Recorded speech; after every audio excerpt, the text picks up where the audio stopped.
किसान साथियों नमस्कार। साथियों आज है तारीख 16 मार्च 2026 और साथियों हम आपको हमारी प्याज की वीडियो बता रहे हैं, मतलब प्याज की स्थिति दिखा रहे हैं। अभी की वर्तमान स्थिति है जो कि हमने जनवरी एंड में प्याज ये लगाया था, यानी कि 25 जनवरी के आसपास हमने प्याज लगाया था और अभी ये बिल्कुल स्वस्थ खड़ा हुआ है। इसमें हल्का फुल्का थ्रिप्स दिख रहा है, बाकी इसके अलावा इसमें झुलसा वगैरह कुछ भी नहीं है साथियों। तो ये हमने लेट लगाया था, तो इसकी अभी जो वर्तमान स्थिति है वो अच्छी है साथियों। और साथियों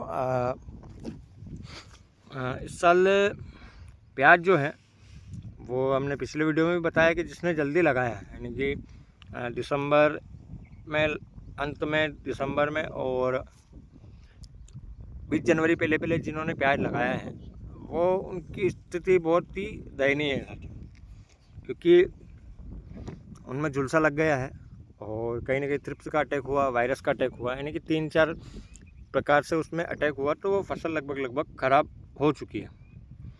मैं दिखा देता हूँ अपने पास ही प्लॉट में, ये मेड़ है खेत की और पास ही वाले खेत में प्याज है जो कि दिसंबर की टिप्पी है साथियों उनकी।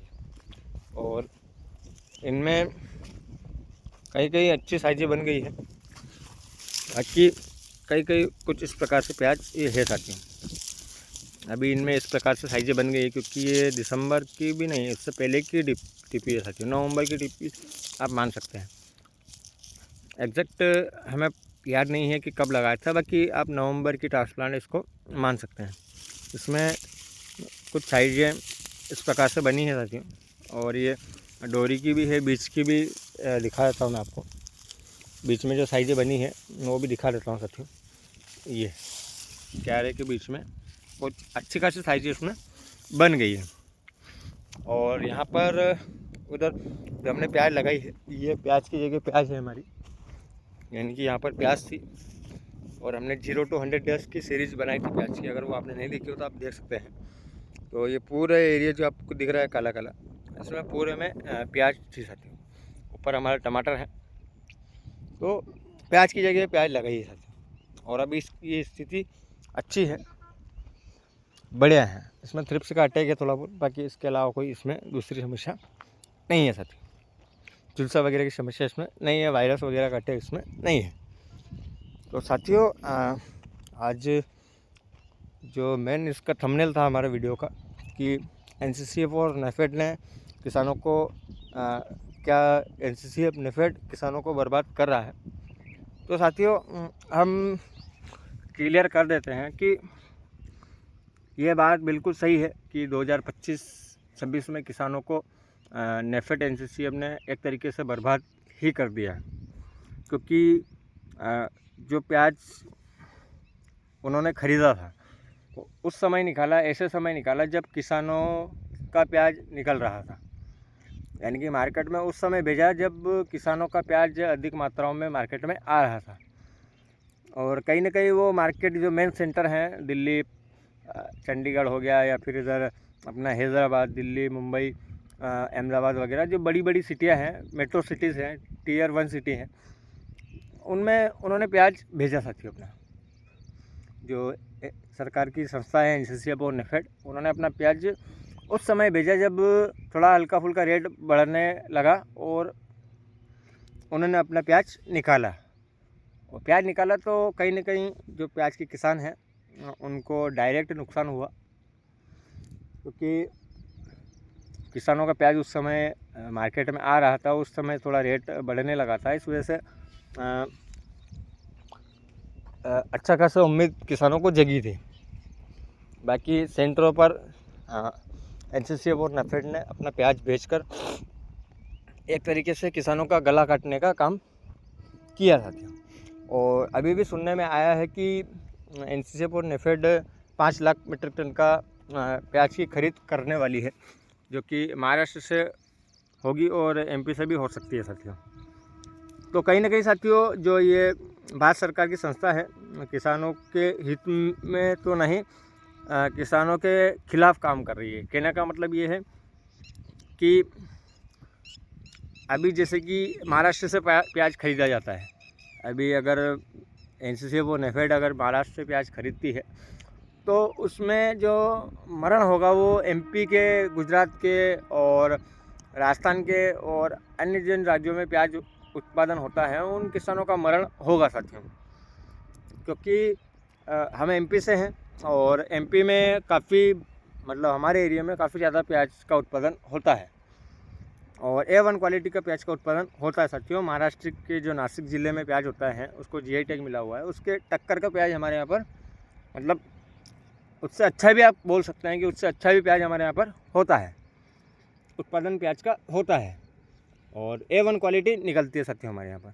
तो कहने का मतलब ये है कि अगर एनसीसीएफ और नेफेड महाराष्ट्र से प्याज खरीदती है और एमपी से प्याज नहीं खरीदती है और फिर जब हमारा प्याज हम निकालते हैं मार्केट में लेके आते हैं, जब अच्छा खासा थोड़ा रेट बढ़ेगा और हमारा प्याज लेकर आते हैं तब चारों तरफ से डिमांड बढ़ती है, तो उस समय जो नेफेड एनसीसीएफ है वो अपना प्याज मार्केट में फेंक देगी का मतलब ये रेक लगाकर एक तरीके से फेंकना ही हुआ। क्योंकि सरकार के जो अधिकारी हैं एनसीसीएफ नेफेड के, उनके लिए प्याज की कोई वैल्यू नहीं है, कोई वैल्यू नहीं है। वो समय पर नहीं निकालते, प्याज को सड़ा देते हैं और जब सड़ा हुआ प्याज मार्केट में आता है तो कहीं ना कहीं अच्छे प्याज की अच्छे प्याज की जो वैल्यू है वो घट जाती है। तो कहीं ना कहीं मैं इस वीडियो के माध्यम से कहना चाहूँगा, अगर ये वीडियो किसी अधिकारी के पास पहुँचे तो इस चीज़ पर संज्ञान ले सकते हैं कि एनसीसीएफ और नेफेड को खरीदी हमारे हिसाब से तो नहीं करनी चाहिए। क्योंकि कहीं ना कहीं वो देख रहा हूँ पिछले साल हमने देखा कि अच्छा खासा रेट बढ़ने लगा और उन्होंने किसानों का गला काटने का काम किया साथियों। और अगर वो महाराष्ट्र से प्याज खरीदती है एनसीसीएफ और नेफेड तो हम एमपी वालों का गला वैसे ही कट जाएगा साथियों। तो कुल मिलाकर जो है पिछले साल एनसीसीएफ और नेफेड ने किसानों को बर्बाद करने का काम किया है। मैं सीधा आरोप भी कह सकता, सीधा आरोप लगा रहा हूँ क्योंकि अच्छी खासी बांग्लादेश की डिमांड बनी थी और वो चाहते तो पहले भी प्याज निकाल सकते थे एनसीसीएफ और नेफेड वाले, बाकी उन्होंने उसी समय निकाला जब थोड़ा अच्छा खासा रेट बढ़ने लगा तो उन्होंने अपने रेक लगाए और रेक के माध्यम से प्याज का बाज़ार कंट्रोल में लेके आ गए साथियों। और किसान प्याज की खेती इसलिए करता है कि थोड़ा उसको जो सोयाबीन, गेहूँ वगैरह में इन चीज़ों में नुकसान होता है तो उसकी भरपाई थोड़ी अच्छी खासी हो जाए। और उम्मीद रहती है साथियों कि प्याज और लहसुन जो है वो अपने को थोड़ा अच्छा खासा मुनाफा दे देंगे। आज सरकार कोई सी भी हो, मध्य प्रदेश सरकार हो या फिर भारत सरकार हो, वो एक तरीके से किसानों के हित में लगता है ऐसा कि हित में काम कर रही है। क्योंकि अभी ओलावृष्टि से काफ़ी सारे गेहूँ किसानों के सो गए, ख़राब हो गए गेहूँ, उनका उत्पादन नहीं निकलेगा। और अभी भी आज 16 मार्च है, अभी भी 20 मार्च के आसपास बारिश और ओलावृष्टि की मतलब भविष्यवाणी कर रखी है मौसम विभाग द्वारा। तो अगर ऐसे में बारिश होती है तो अभी गेहूँ कुछ न कुछ ख़राब होंगे और ख़राब होंगे तो फिर उसकी चमक जाएगी तो मार्केट उसका नहीं मिलेगा साथियों। और सोयाबीन इस साल हुई नहीं क्योंकि सोयाबीनों में येलो मोजेक वायरस आ गया हमारे इधर। तो कुल मिलाकर बस किसानों का गला कट रहा है और ये जो एनसीसीएफ नेफेड जैसी संस्थाएं हैं वो किसानों का गला काटने का काम कर रही है। अभी भी जो गेहूँ की खरीद है उस पर भी कुछ सवाल चल रहे हैं, उसका भी समय, टाइम टेबल वगैरह कुछ समझ नहीं आ रहा किसानों को। तो कुल मिलाकर जो सरकार है, वर्तमान सरकार, वो खुद के लिए अपना खड्डा खोदने का काम कर रही है। कि अभी भी आप ऑनलाइन सर्वे कर सकते हैं। अभी भी जो है प्रदेश की जनता जो है, मध्य प्रदेश की जो जनता है वो मोहन यादव जी जो हमारे मुख्यमंत्री हैं उनको मुख्यमंत्री के रूप में नहीं देखना चाहती है, आगामी मुख्यमंत्री के रूप में। मैं नहीं कर रहा हूँ, आप चाहें तो सर्वे आप कर सकते हैं, फेसबुक, इंस्टाग्राम, सोशल मीडिया के माध्यम से आप सर्वे कर सकते हैं। तो साथियों आज किसान परेशान है और एनसीसीएफ नेफेड जैसी संस्था और भी किसानों का गला काटने में लगी हुई है। तो यही कहना चाहते हैं कि कहीं ना कहीं एक तरीके से किसानों को बर्बाद करने का काम ये संस्थाएं कर रही है जो भारत सरकार की है।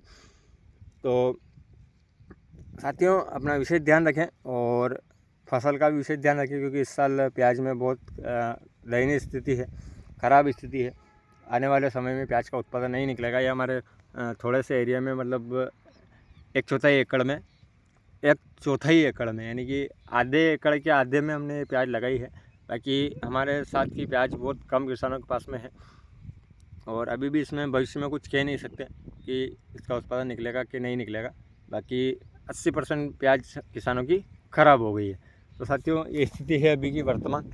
और आपके कोई सजेशन हो, वैल्यूएबल कमेंट, आप कमेंट के माध्यम से हमें बता सकते हैं। ये वीडियो कैसी लगी कमेंट करके अवश्य बताएं। मिलते हैं अगले वीडियो में। धन्यवाद।